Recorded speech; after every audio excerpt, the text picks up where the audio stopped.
Hello, everyone. This is Mark Turi, and welcome to my live. I'm not sure, again, how many people will join us, but I am going to do a live again um, this evening, and which the topic will be on what I learned about religion from studying different religions. Um, and I'll get into that in a moment. I just wanted to thank everyone once again, due to the fact that I'm now at 84 subscriptions, subs on my channel, and I've got 300 views and a bunch of watch hours. So I'm very, very happy about that. Thank you to everyone who has subscribed, watched my content, liked it, shared it, etc. So thank you very much for that. In addition to that, my most watched video just happens to be the one that I did, or the one that I posted, I should say, did and then posted about the history of the Romanian language, which of all the videos I've done, that's the one with the most uh, with the most views. So I consider that to be quite nice, actually. So I'll wait. If there's anyone, again, whether you join me tonight or not, no problem. There's not anyone on right now. However, I will be doing another stream on Saturday where I'll do a Q&A and we'll talk a little bit about science fiction. But if you're watching on the playback, etc., please give it a like. Please subscribe if you haven't, and so forth. But yeah, I thought I'd try to get into this topic on sort of what I learned about, religion from studying different religions, or other religions, maybe is the better way to put it. But the reason was the last couple days I've been posting or reposting videos that I did with my late friend Doug Scott Kramer.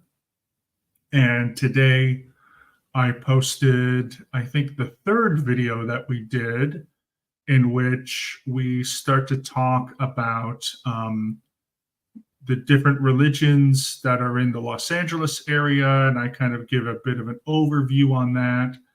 And then in the next subsequent video, which will be the fourth video, which I'm going to publish tomorrow, you'll get more into the different groups, like very specifically the different groups that I discovered when I was in Los Angeles and so forth, and their different core beliefs and whatnot.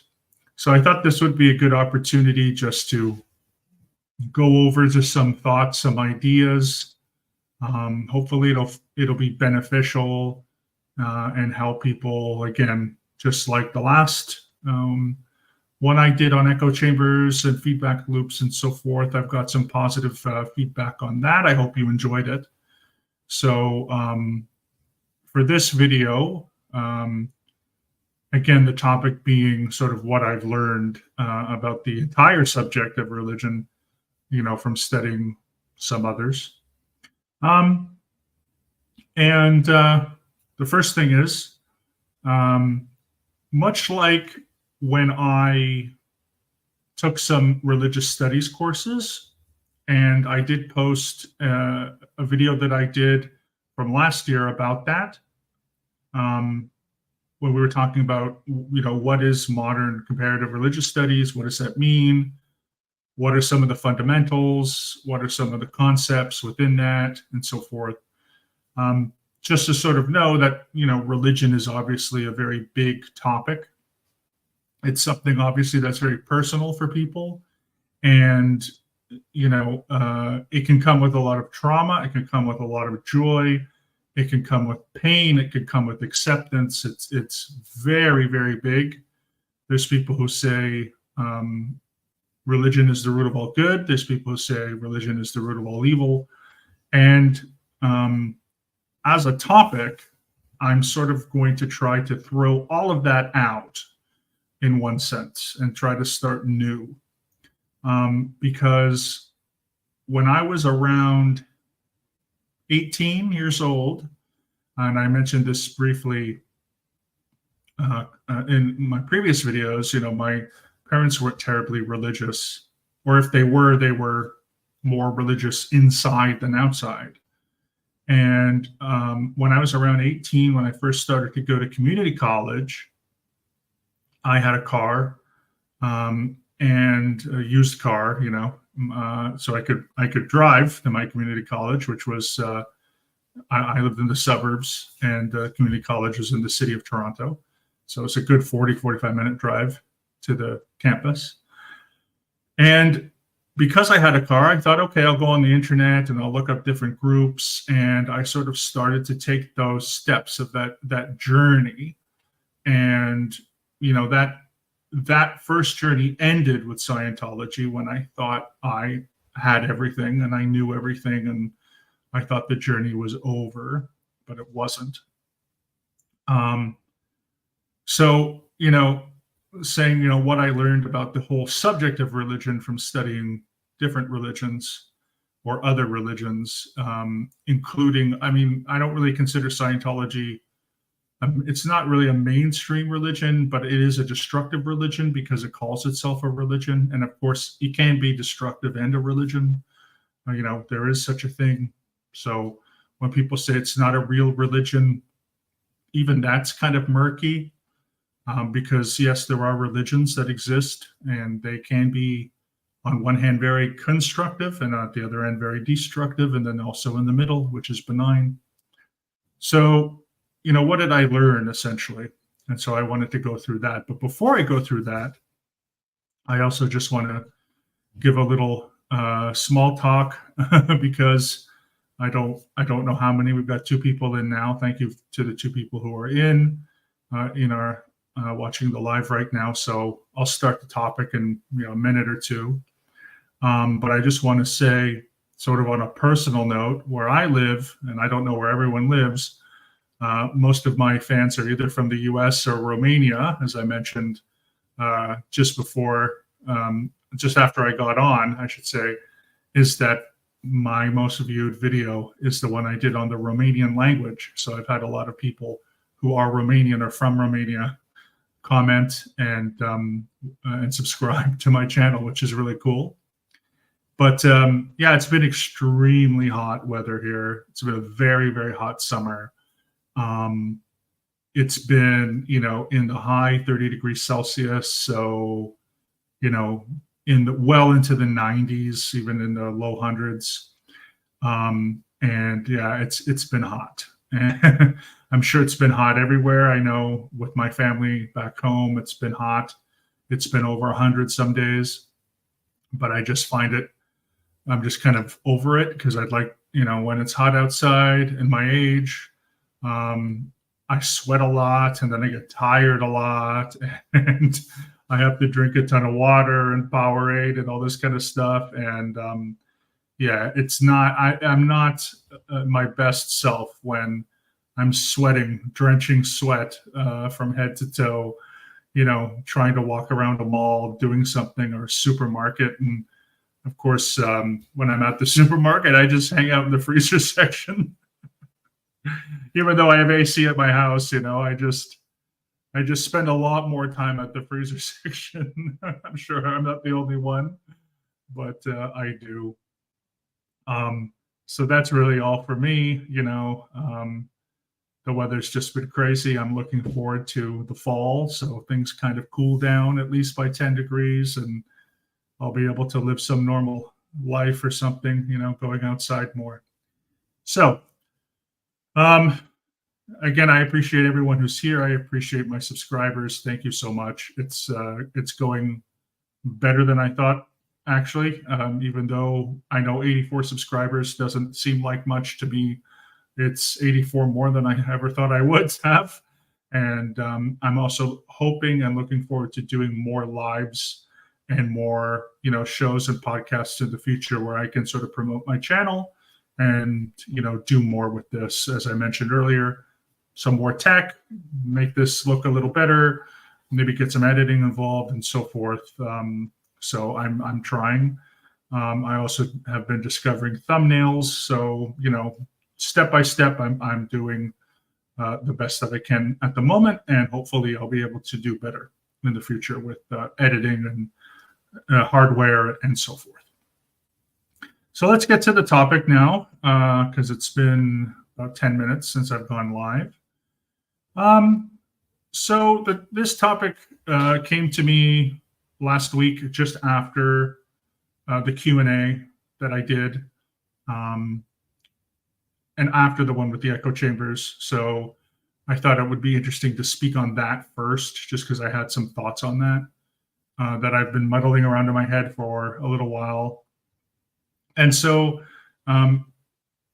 again, I acknowledge that everyone has some kind of experience with religion. Even if someone is not born and raised with a particular religion, you have probably some encounter with it, meaning you probably have friends or family members that may be religious, or loved ones or whatever. Maybe if you're like, you go on vacation and you go to a church or a religious site or something, in a tourist sort of secular way, but there's a lot of holy sites or that are tourist attractions, and so usually it's hard to live without religion, because it's kind of everywhere and it affects our society, our culture, our politics, our history, our language, etc. So it's living purely without any concept of religion is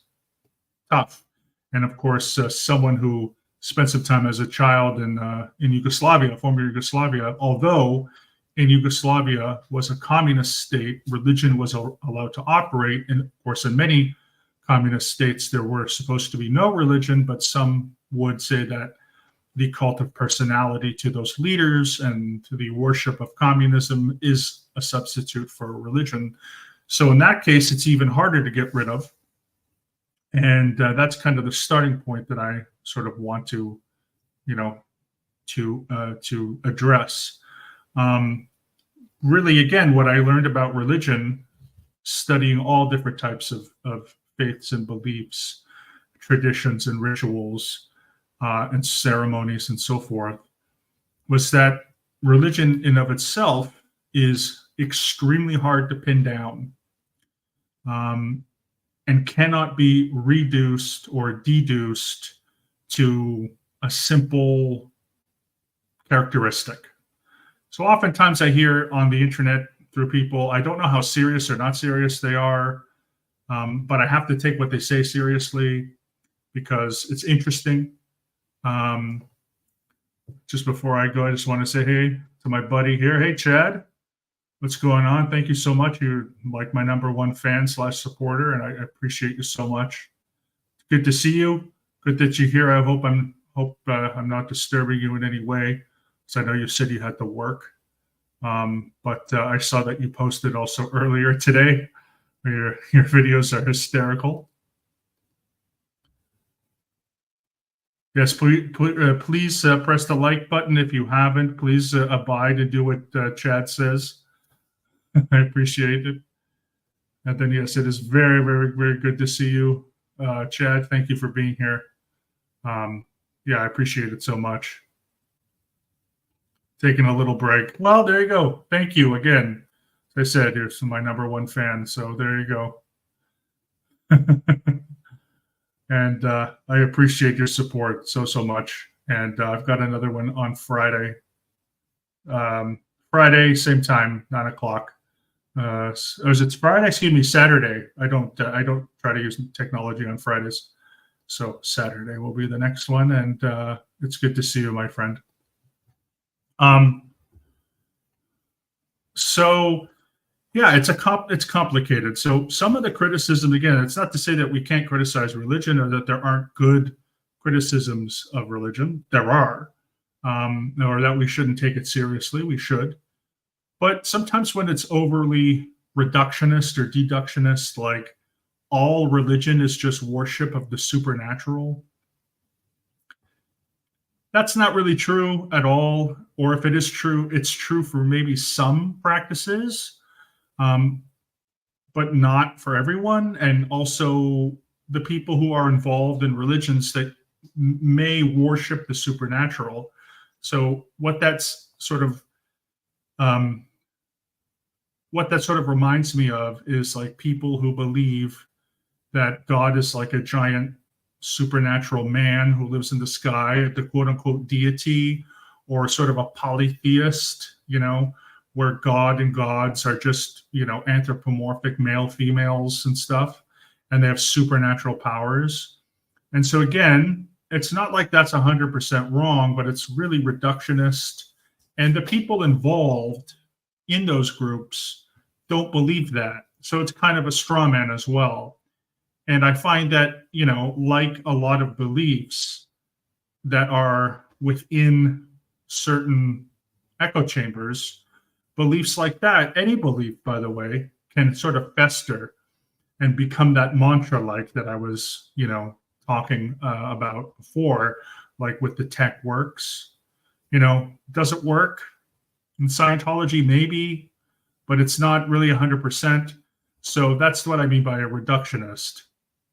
Certainly there are religions, churches, groups that may worship the supernatural according to someone else's perspective, but I don't know how many groups I've encountered, and I've never heard anyone talk about the supernatural, even though, maybe it's a fair criticism, because obviously if we also reduce and deduce God down to a giant man who lives in the sky or lives in the clouds or lives in a different dimension, it can sound like a supernatural phenomenon, because supernatural in that case means to supersede nature. So the laws of nature don't apply. Like, when you think of supernatural entities and so forth, you can think of like ghosts, right? Ghosts are invisible and they can walk through walls, right? That's not something people can do. People are visible, and we can't walk through walls because they're solid, and there's a whole science behind that.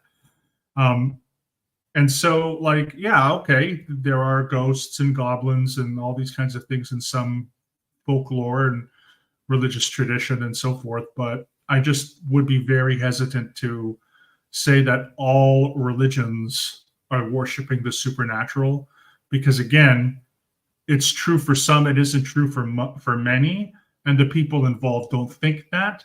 So then it becomes a straw man fallacy. And if you really want to make good criticism, which again, I believe that there can be, those are not good arguments. They're just sayings and mantras that persist without, much further examination. So I'm trying to think of all the different groups that I had encounters with in some case. It's got to be at least 10, maybe 15. Now, good for me, right? Like, not everybody has the opportunity to do those things.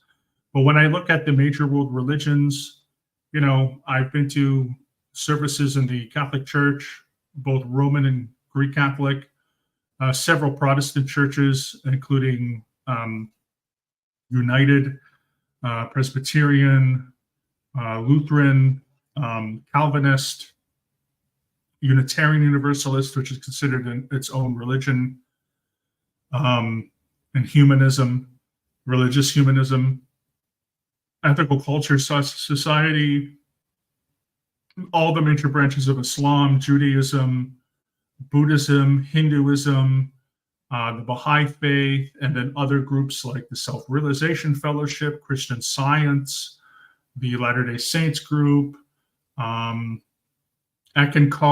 Scientology, Quakers. I mean, there's quite a bit, and I'm not just talking about one single organization. Like, we have 6 different movements in Judaism. I've been to 4 of the 5. I've never been to what's called a renewal, but I've been to 4 of the 5, 5 of the 6, pardon me. And then Islam, there's, a few major branches. I've been to 2. Christianity has so many, but I've been to a lot of them, major ones. Hinduism has 4 major ones. I've been to 2. Buddhism has 3 major schools. I've been to all 3, so on and so on. Okay.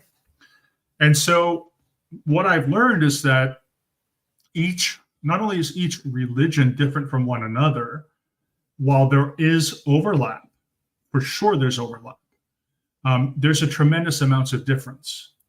And yet worship, could be one, prayer could be one, maybe what's called ultimate reality is one, something which transcends the secular world. So there's some overlap. I mean, even in something like Buddhism, there's something transcendent of the secular world. But beyond that, there's also a lot of differences. And I think religion as a phenomenon and as a term and as a concept sort of loses a little bit of consistency when you're like, okay, well, what does Buddhism and Christianity have in common? We can list a few things, but then we can list a lot of differences, right? We can list overlap, but we can list differences. Even between, and a lot of, I would highly recommend watching my video on the overview of religious studies, because there are some religions that I go over in that video that are called universal religions or universalizing religions. These are the religions like Christianity and Islam that generally, and I say generally because it's not 100%, look for converts. And the universal part means that it transcends their gospel or their message of their religion, transcends language and culture and ethnicity, as well as other things. But then in Christianity, you've got the Eastern Orthodox Church, which is very ethnic. And then in Islam, you have a couple groups that are also like the Ismailis that are an ethnic group. So it's like, okay, that's true for some, but it isn't true for others. And see, we're always going to hit a wall. And then you have groups like Judaism, which is generally Hinduism and other faiths that are generally referred to as ethno-religions. But then some ethno-religions, like the Hare Krishnas, look for converts, although generally Hindus don't, So it's like one of these things where we take a left turn, we take a right turn, we're still going to hit a stop sign. And that's what I actually like about religion, is that it cannot really be reduced or deduced into anything. And so is it always about God? Again, if you look at my videos also that I've done with Doug, which are going to be posted in the next couple of days. I'm doing one video a day until around this time next week. And then I have some videos on theological stances and, non-theistic religions and philosophies. There are actually religions where God is not taught. Some people say that there aren't religions. Most scholars agree that they are religions, but that religion itself, again, is not exclusively about God or gods. So it becomes very, very hard. And that's what I learned.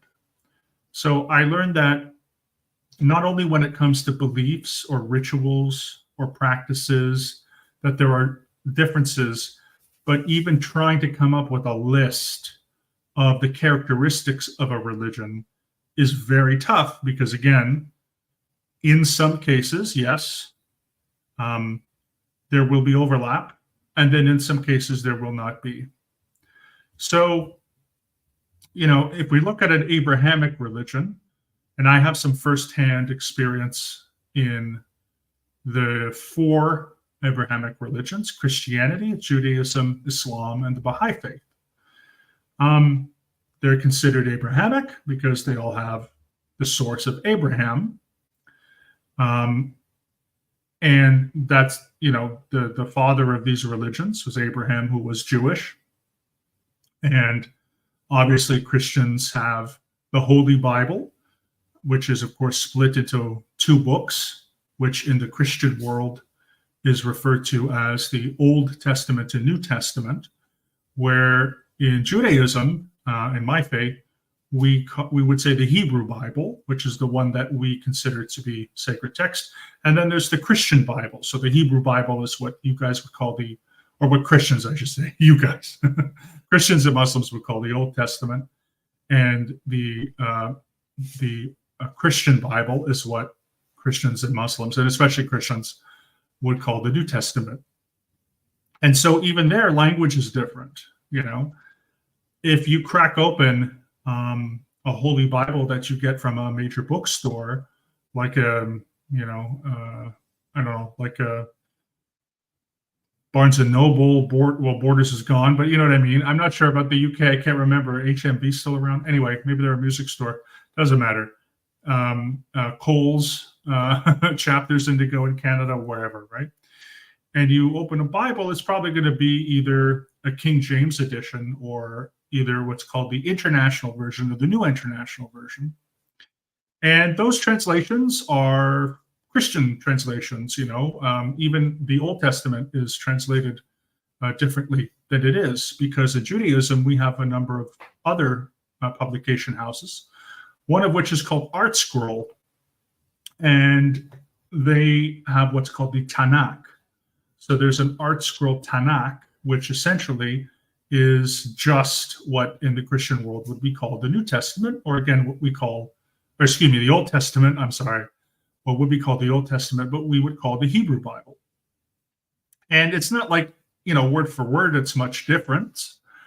But, there is some difference in translation because one is coming from Hebrew, one is coming from Greek.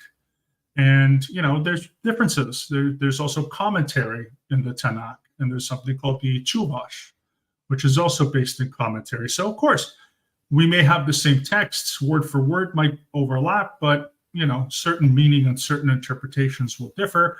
And then, of course, you also have Islam. I'm not even sure Islam has the Quran, of course, but I do know that they accept that, Abraham and Moses and Jesus were prophets. They believe the last prophet was Muhammad. Okay. So different interpretations. So even though some, let's call them religious characters like Jesus and Abraham, Muhammad, etc., appear, throughout this history and play a major important role in these different religions, they're still really different from one another. And then throw in the Baha'i faith, which, comes from I believe the 18th or 19th century in Iran, foretold by a prophecy and so forth. So, very interesting. And they believe that there are a number of prophets. There's 10 of them. And so including their prophet named Baha'u'llah and the Bab, who essentially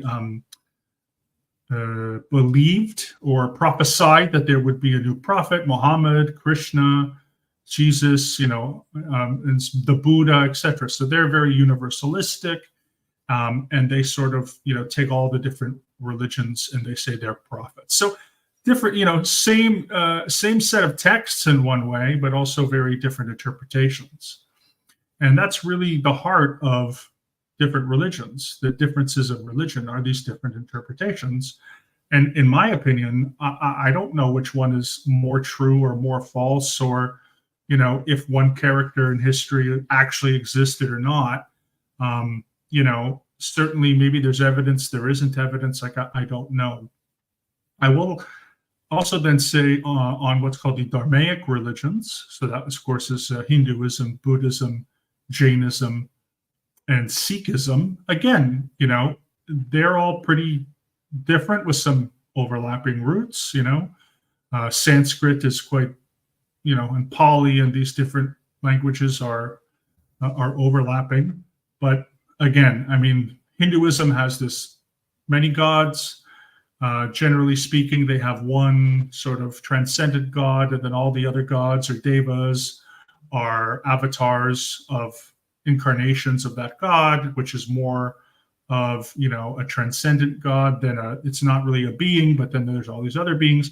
And then Buddhism is non-theistic, and Jainism is non-theistic. Sikhism is more monotheistic, and they're kind of an amalgamation between Islam and Hinduism with their own flavor going on. And it's just interesting. And I think one thing that I want to take over from the echo chamber part is, having absolute certainty that everything within a complicated subject is just easy or the same or simple. Unfortunately, I know that some people really love simplicity, but we live in a very complicated world, regardless of what we believe or lack belief in. Which is totally okay. Um, you know, uh, we just live in a complicated world, and to make these reductionist or deductionist statements about all religions or all faiths, and again, this could also pertain to other subjects. But I just think that that's the first thing that I learned was that it's complicated, and making things that are complicated too simple misses the point. So you don't have to practice religion if you don't want. You don't even have to like it. Okay, if you don't want, you don't have to participate. Obviously, depending on what country you live in, you can make the argument that religion or a specific religion should play less role in government. You want a more secular society and a secular government. I'm all for that, because to me, a secular civic state or civil state is actually a lot more friendly to religion than a theocratic state, or a state that favors a religion. Tends to be less open and less pluralistic. So, in my opinion, at least, as someone who does have a religious affiliation and belongs to a religious community, I actually really like secularism, especially very liberal secularism in a very sort of civil way, because even if I wasn't religious, and in my life I haven't been religious, I haven't had, haven't gone to a religious community or belong to a religious community, people who don't have religion obviously have rights too, and that should not even be stated. It's just, to me, an obvious fact. But that's sort of the first thing that I learned. The second thing that I learned is that religion and politics have an interesting overlap, and it's not what you might think. Obviously, again, we have theocracies, we have state churches, we have religions and churches that have a special arrangement with the civil government or state government and so forth.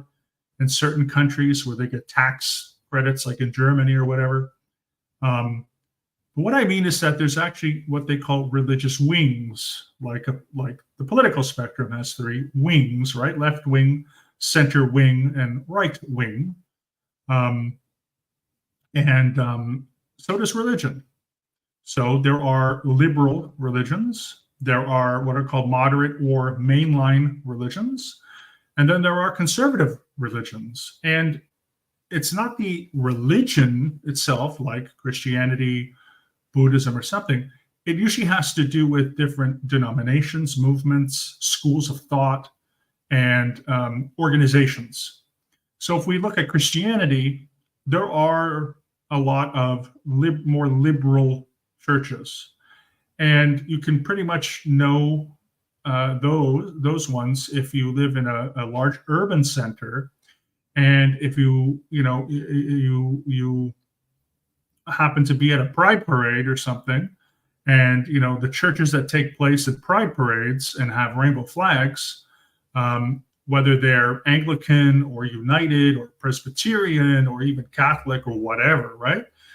In an urban center, especially where I grew up in Toronto, there are some very liberal United churches, Anglican churches, Protestant churches that welcome the LGBTQ community, LGBTQ plus, etc., who will ordain women, who will marry same-sex couples, and this is a phenomenon that people sometimes miss out on. A lot of people don't know about these churches. Again, I always want to state, it doesn't mean, I'm not making the statement that, everything they do is wonderful or that their beliefs are true. Of course, there could be still problems and still issues. We could still have criticisms with those groups and so forth.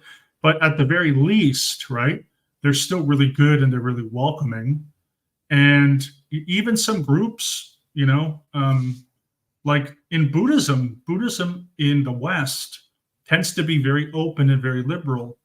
But then if you go to Asia, especially Korea, they're very conservative. And so my fear, if you want to say, or apprehension, is that I know a lot of people in certain countries, like in the US, will grow up with very conservative traditions, very conservative Christian traditions where there is exclusivity, where women cannot become ordained, where those that are LGBTQA plus are not welcomed, that there's a fire and brimstone. Certain people are going to heaven, certain people are going to hell. Evolution denial, science denial, maybe denying vaccines.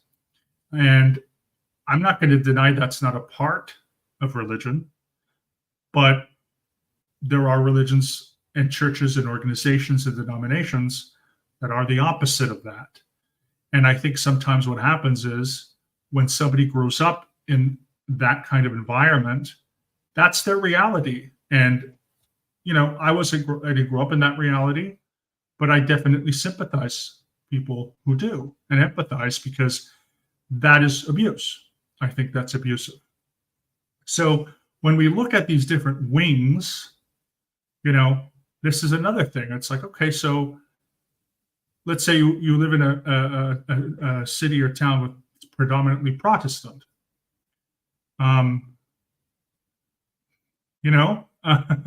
There are Presbyterian churches that are liberal, mainline, conservative.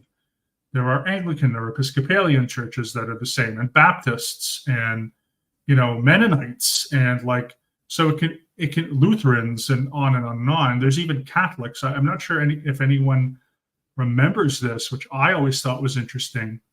20 years ago, when Democratic hopeful John Kerry was running to be he was the presidential nominee against George W. Bush's second term. He lost his term, but John Kerry went to a liberal Catholic church in Boston and received communion from a woman priest or a female priest. And it sort of was a bad move for his support of the Catholic vote. I remember being 20 years ago, being in college and thinking that can't be right. We all know that all Roman Catholic priests are, men. That can't be true. I was hit with the reality that I certainly had no. Wasn't born Catholic, but I wasn't raised Catholic, so what would I know?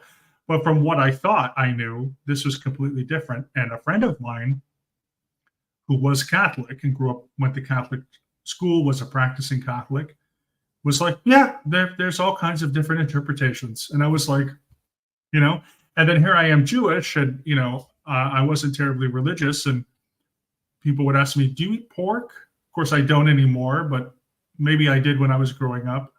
Or do you eat shrimp? And of course, I don't anymore, but kind of did 20 years ago. And I'd say, yeah, you don't, kosher, Jewish, for sometimes it's a choice in some communities, and other times it's a requirement. And my Christian friends would say, what? So that's the type of thing that is really open to interpretation, where we have these liberal churches, mainline churches, and conservative churches, almost like, the political spectrum.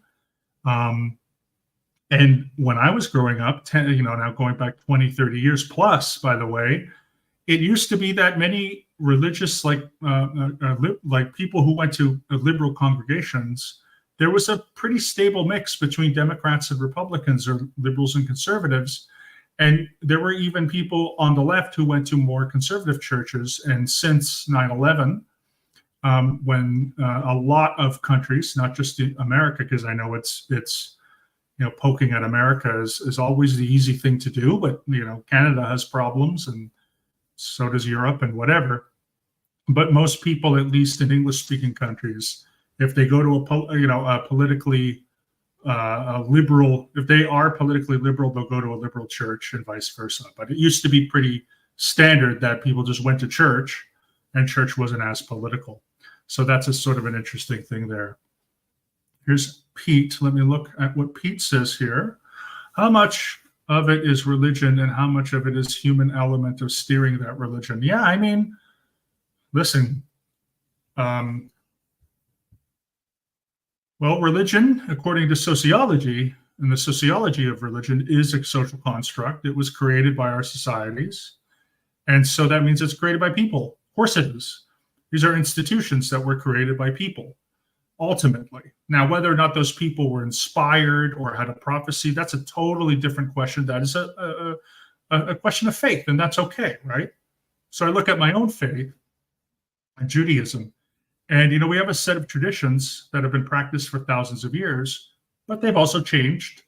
Even the most devoutly, Orthodox traditional people, the way they dress doesn't go back 5,000 years.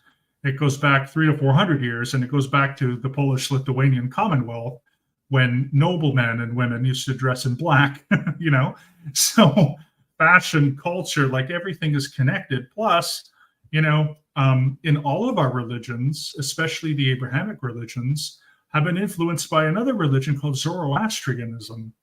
And they put stuff in Judaism, which then put some stuff in Christianity, like resurrection of the dead, and so forth. Like those are not OG ideas that came to Moses on the Mount. They're things that happened because the Assyrians conquered the Levant, and so did the Babylonians, and so did the Persians. And so the Persians had their faith. And there's a lot of Zoroastrianism in the Abrahamic religions.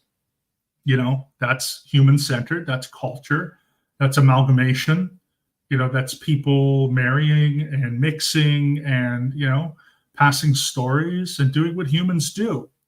So ultimately, religion is a human construct which may believe in things that are higher. And who knows, maybe those things that are higher are true. Maybe one of it's true. Maybe it's all true. I don't know, right? I can't answer that question. But it is a matter of personal faith, and that's okay as well, right? So, how much of it is, a human element that steers religion? Of course.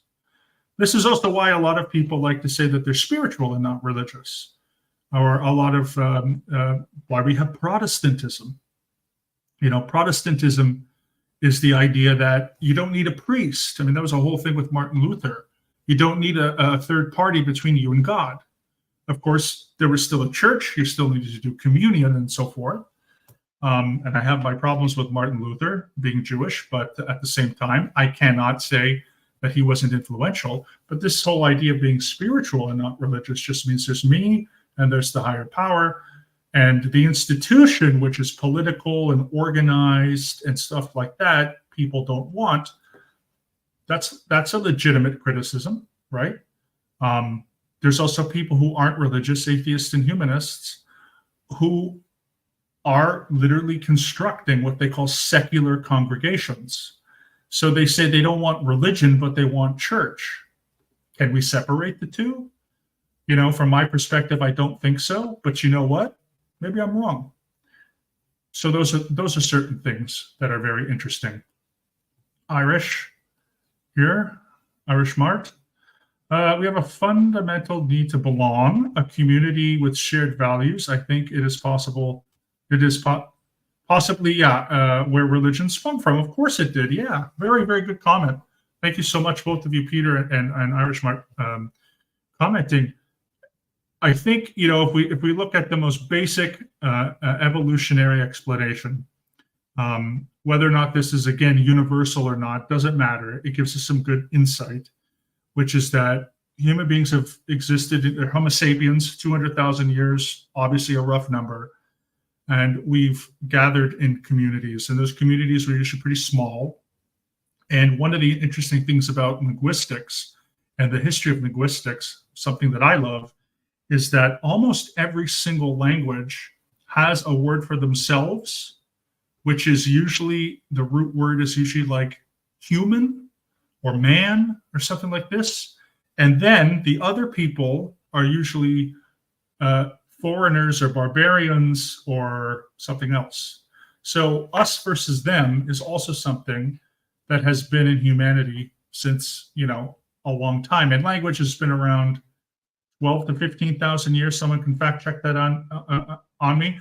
But still, our communities that we were a part of, their sense of belonging, the sense of purpose, that interestingly enough, is what these secular congregations and religious humanist and secular humanist congregations want to do, which is they don't, when you're religious humanism, people choose whether or not they believe in God.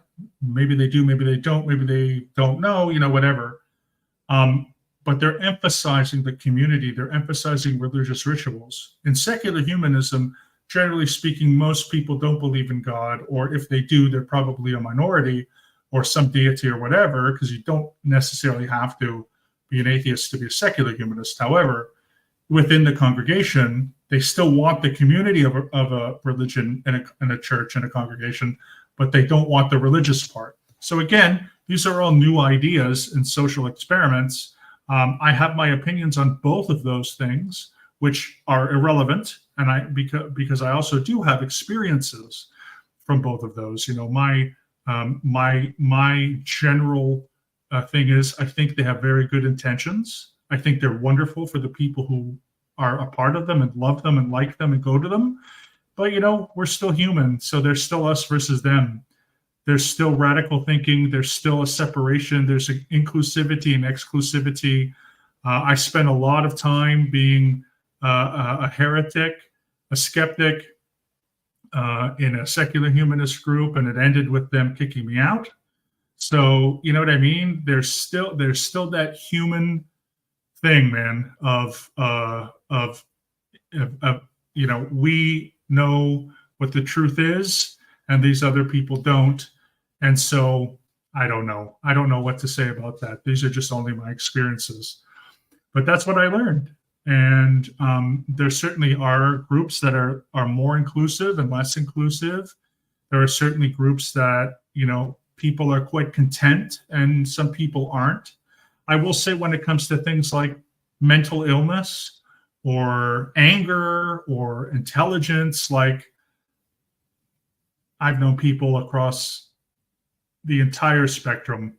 Some people think I'm stupid because I joined Scientology, but then Marilyn was telling me that she thought I was intelligent when she first heard me speak with Doug.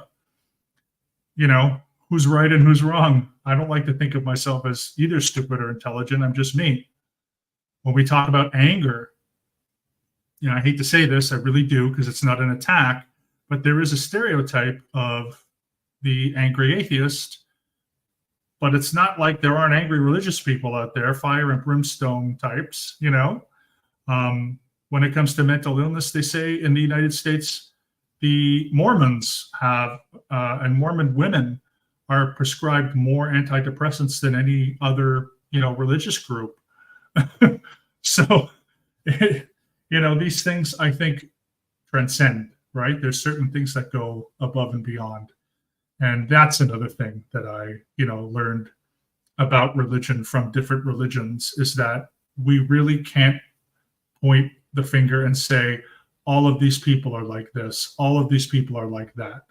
If every person who was religious was mentally ill and schizophrenic, then what about the people who don't have religion?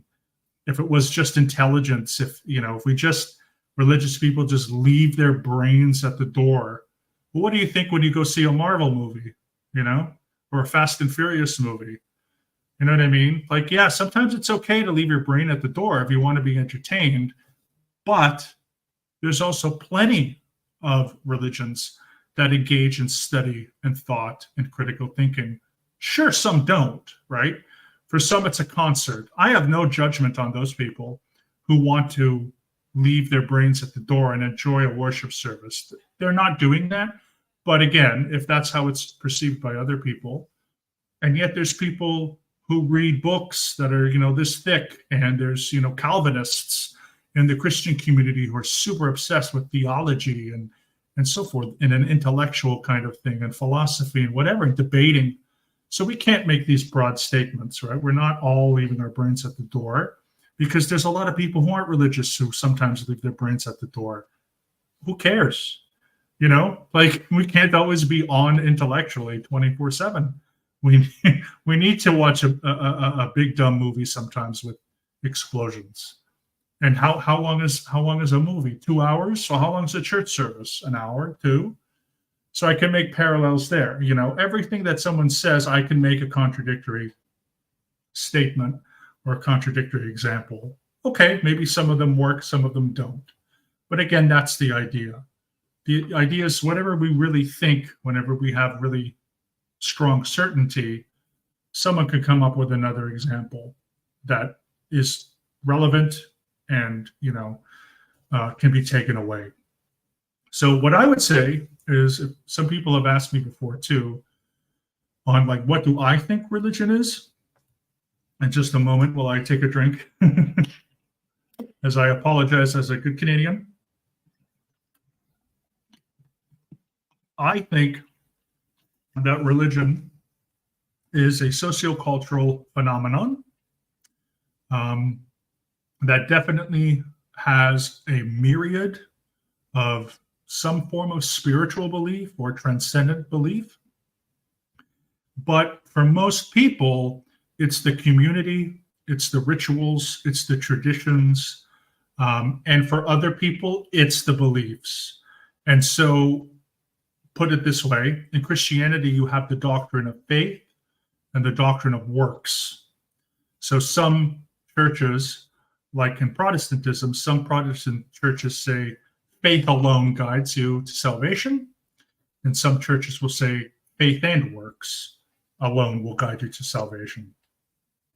How I believe, and as not a Christian, so I don't want to step on anyone's toes, I think that you have faith and practice, and that certain religions are heavy on the faith, on the belief, okay, on the idea, and so forth, and then others are heavy on the practice, so the rituals, the traditions, the day-to-day living. Obviously, they both are symbiotic, but I think that some faiths or some religions have more faith or more practice. And that's how we should look at it. It's a sociocultural phenomenon that has both beliefs in things that transcend, but also some form of practice. And then the question becomes, again, what is more important? So just to give you guys a personal thing, which does not affect any other people who are Jewish, I tend to believe it's more practice for me than the beliefs. But of course, I have beliefs. Everyone does. For some people, it's more about their beliefs and their faith first, and their practices come second. But they both exist.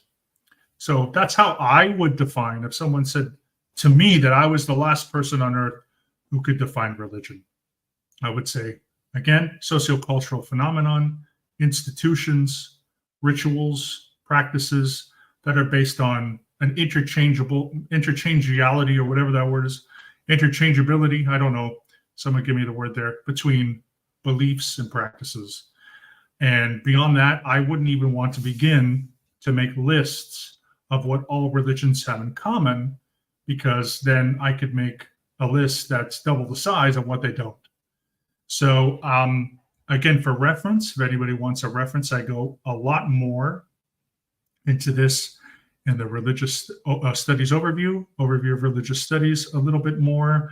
And then I will be posting other videos that I did with my late friend, Doug Scott Kramer. The one I posted today, the first one I posted a couple of days ago was how intelligent people are ensnared by Scientology stupidity. That was the first one I did with Doug. I believe that was in 2022.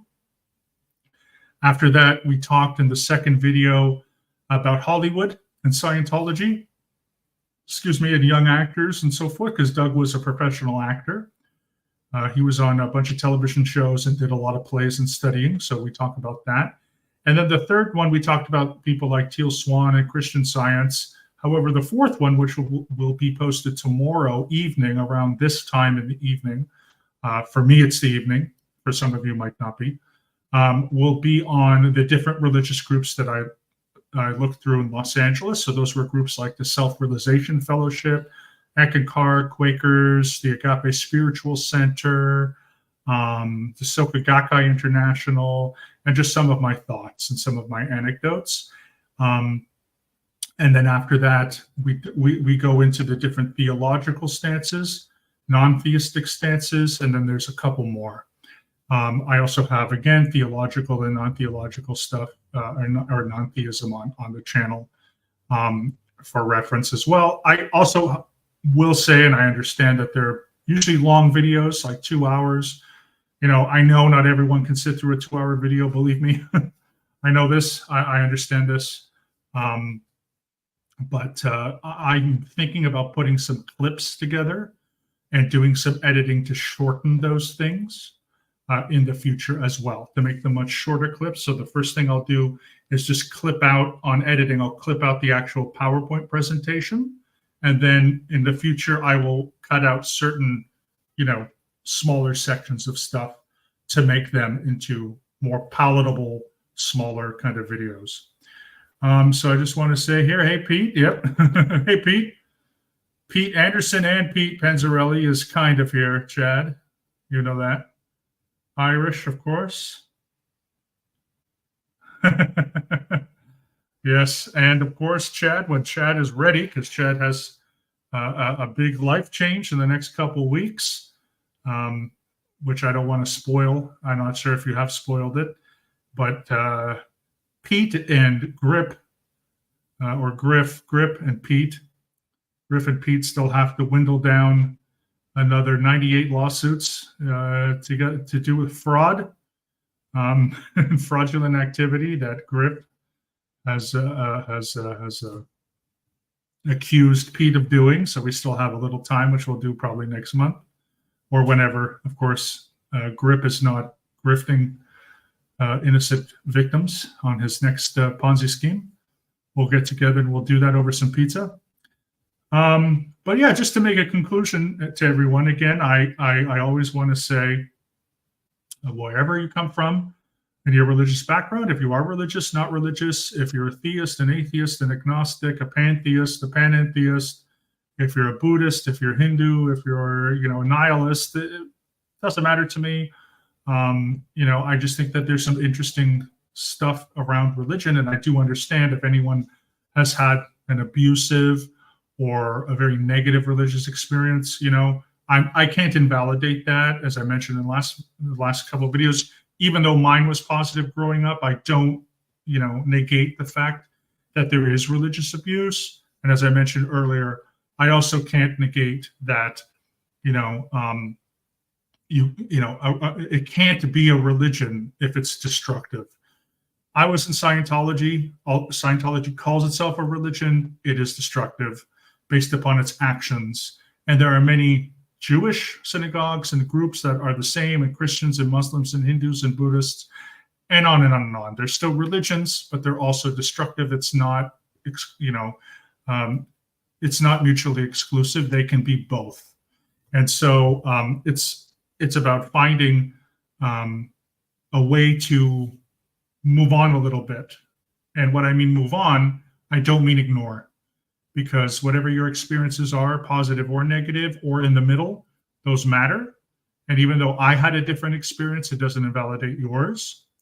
So I'm hoping by doing these, videos on religion from a more broad perspective and a more holistic perspective, I'm acknowledging that people can have an abusive and destructive upbringing or have been in a group that's also destructive, like I was as a young adult, or I should say as an adult, so I was in my early 20s, but also to understand more of the socio-cultural aspects of religion. Because in my opinion, and I want to underline that word opinion, when I got into certain group, when you leave a group like Scientology, you're still susceptible to other destructive groups and destructive thinking. And the one emotion that is so manipulative, especially to ex-religious people or ex-cult members or whatever, is anger. And I found myself being so angry. And I don't want anyone, anger, again, anger in small doses, it's part of our, part of our emotional caliber, but anger also can make us do really terrible things. It can make us be very manipulative and manipulated. And so if there's anything that I want to bring from this is to give information that is a little more broad, so it makes sense in a more macro perspective. Your own micro perspective is sacred to you. It's important to you. I can't understand it. I can sympathize with it, but I can't understand it from a first level perspective. But if we look at a more macro viewpoint, a more social viewpoint, then maybe some of the anger will start to dissipate a little bit. And I hope that gives more, more reason for growth and more reason to, to let go, in a sense, of those negative emotions and take a step forward into whatever you need to do, therapy, etc. Because I do know that there's a lot of people out here who are part of different cults or who were taken advantage of or whatever. And again, even though I might not have the same firsthand experience, I still think moving towards and healing is better than being angry, because I spent 10 years being angry and it was the biggest waste of time. Angry at God, angry at religion, angry at my parents, angry at Scientology, angry at angry atheists, angry at the humanists, angry at, not being accepted, angry. Everything was just anger. And even though you can't get rid of anger, you can manage it. And I think healing is a big part of that. The last one, Strombolis are better. I don't agree. I can't agree with that. But you know what? Taste is subjective. So I love the Panzerotti. Chad loves the calzone. Pete loves the Stromboli. And you know what? I love all of them. And to be truthful, I just prefer the Panzerotti because it's fried. And I think fried bread is delicious. So thank you, everybody. Again, my next live is going to be in 2 days on the evening, which is 9 p.m. my time. So look for what time it's going to be for you if you live on a different time zone, of course. And we're going to finish up the Q&A, but also please, if you want to leave any questions, pop on, leave some questions, or however you would like to do that.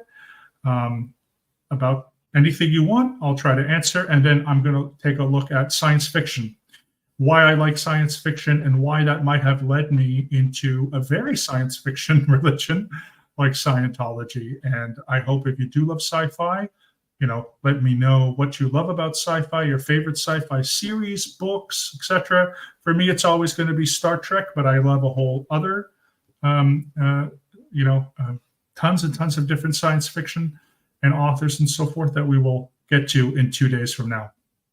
Thank you. Again, I want to thank everyone who's on here. If you're watching on the replay, thank you. Please like and subscribe to my videos. And please let me know. Also, comment on this video. Let me know if anything has resonated with you. If you think I'm wrong, tell me I'm wrong. I want to know. If you think I made a mistake somewhere, tell me. I'd like to know. Let's engage. Let's do it,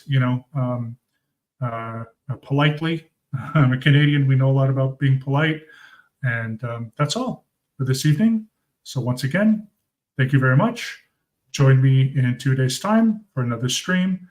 And good night, good afternoon, good evening, wherever you are. Thank you very much.